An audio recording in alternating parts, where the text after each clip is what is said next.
Сметководителите бараат итно да се донесе законот за субвенционирање плати, бидејќи може да се случи дел од фирмите да не стигнат да аплицираат.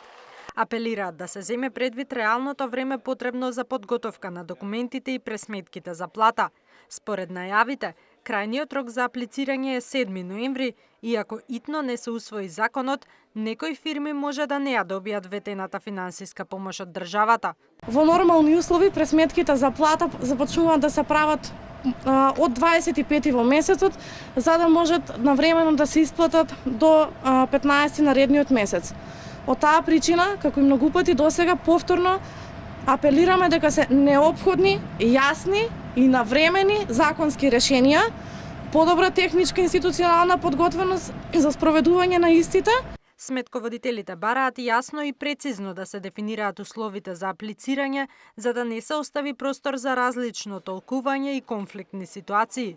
Минатата уредба, ако се сеќавате, министерката за финансии, претходната министерка излезе на телевизија и во едно интервју објасни дека може да работодавачот да исплати и 50 и 70%, што е апсолутно така, а потоа 2-3 месеци потоа излегува во јавност некои шпекулации од управата за јавни приходи дека ќе се вршеле контроли за фирмите кои не ги исплатиле во целост.